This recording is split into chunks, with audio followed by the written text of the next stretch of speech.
Good morning, everyone. Today is Tuesday, the 17th of August, and this is your daily news digest. Well, we kind of have an unavoidable topic today, and that is, of course, Afghanistan. So, we're going to go over that in a few different details, and then I'll try to add in a few other things because that's not the only thing going on in the world right now, even if it is the one that's being covered pretty much exclusively. Well, at least it feels like it's exclusive because there's basically nothing else on the feeds. So now, let's just start with what's going on. So as you all know, Afghanistan was retaken by the Taliban, and people are trying to flee the country via the airport or on foot, actually. But the US military has now secured the airport and is now extracting people. But this, of course, is leading to a lot of complications, and you can imagine, there being one flight at a time, people are pushing and shoving to get onto the planes, etc., etc. There are currently an unknown, it's not precise number of victims to this situation, but at least two have definitely been accounted for that died because of the struggle of getting away. Now, what else this has to do is, what else this does and what it changes, I should say, is that the world's political system is kind of, the Western world, is kind of being pressured about this. And one of the things was where President Joe Biden of the USA, has been standing with his decision to, to take the troops out of Afghanistan after 20 years that they were there. Trump, on the other hand, called him to resign in disgrace because it's his decisions, basically, that are being blamed for the current situation. Because, of course, when there's, a military presence there, a strong one, there's not that much of a risk of it being retaken over. It takes quite a lot of effort for that to happen. Now, there's a lot of different pieces of information that are coming out of the country right now. One of them is the fact that, of course, women in Afghanistan are now extremely afraid because of the rules that are going to be imposed on them.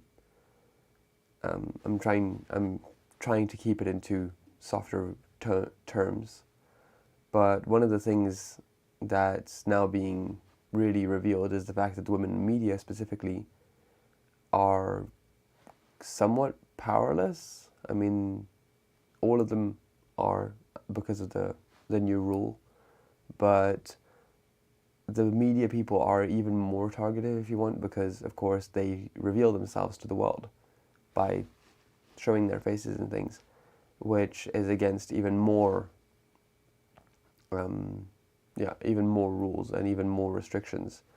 So this, of course, leads to them not only wondering what's going to happen to their careers, but also possibly their lives. So there's quite a lot of things there. The Taliban has started collecting all the weapons from civilians and private security firms and things, basically telling them that they do not need to have fear anymore under the Taliban rule, and therefore should not need to own weapons, as simply as that. Which, I mean, the logic has it, but now we need to see what the effect of this is going to be, of course. Furthermore, there has been a few other videos and pieces of media surfacing out of the country, being uploaded to the web, one of which was an Afghani filmmaker. I'm going to try and say her name, Sarah Karimi, I'm guessing is how you pronounce that. And she basically made a video where she was just saying they're going to kill us. And apparently banks and other major infrastructures are being evacuated pretty much all the time and closed down. And if you start closing down and evacuating major infrastructure, things don't really look promising for the country. Now, one last thing about that is that, I mean, this was not very widely spread information, but apparently those who are trying to get out of the country still need a negative PCR test. I mean, that was obviously, that comes from a single source, not multiple, so I don't want to stress it too much. But amid trying to flee a country at war and a possibly very devastating situation, people are still more afraid of COVID. So, yeah, it's quite interesting. Let's put it that way. Now, getting out of that a little bit while staying on the topic of COVID, Gordon Brown of the UK has now actually come out and said that it's kind of strange to him, more than strange actually, it's wrong, that the world is making billions of COVID vaccines and yet Africa is not getting any. So as the Western world is preparing for their third dose, so booster shots, the African people haven't even seen their first one. And in some cases they do get vaccines, but they're out of date, which makes them useless. So, you know, there's a lot of questioning to happen around that, of course. Now, here's a fun one for me, actually.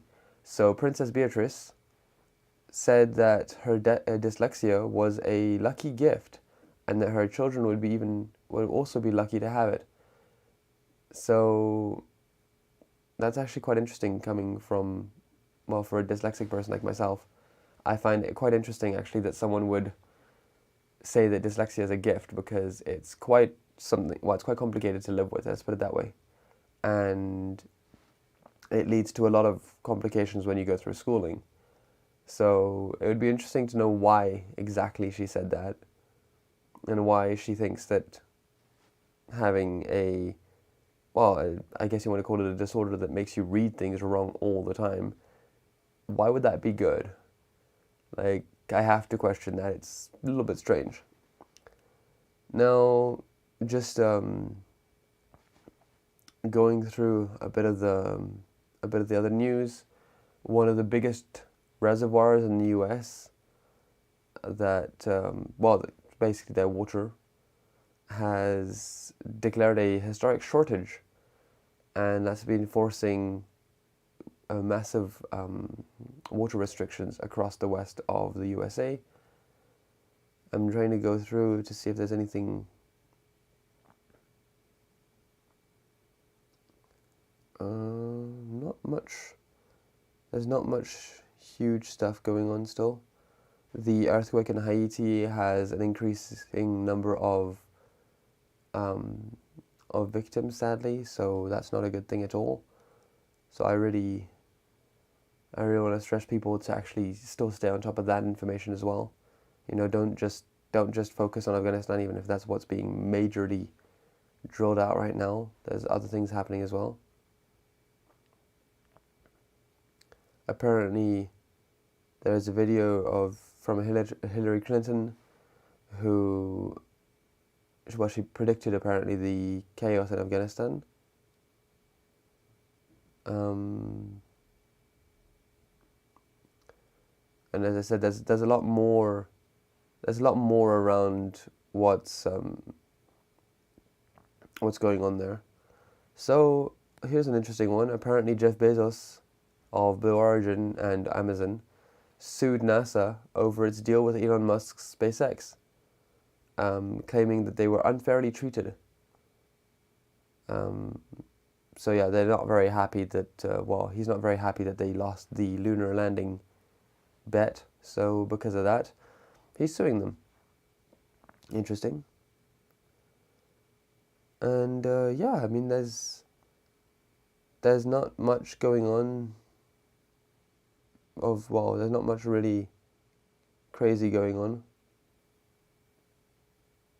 640 Afghans crammed into a fleeing U.S. Air Force plane.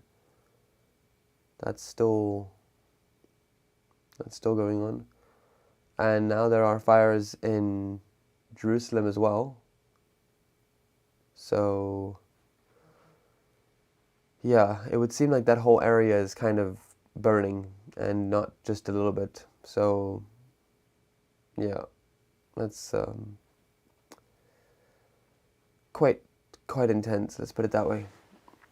And here's an interesting piece of information as well. Swiss researchers have now calculated pi to its 62.8 trillionth figure, and it apparently only took 108 days and 9 hours with their supercomputer, which is 3 times faster than the previous record. It's pretty cool. So yeah,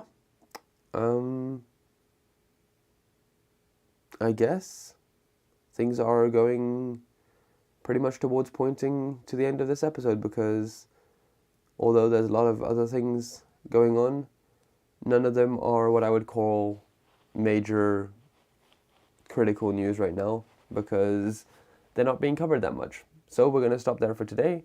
Thank you for tuning in. Don't forget to like, comment, subscribe, and obviously in the comments, if there's any specific topic you want me to cover, please write it in the comments and I will most gladly do it for tomorrow. Thank you very much, and I will see you guys, well, if all goes to plan, tomorrow. Bye bye.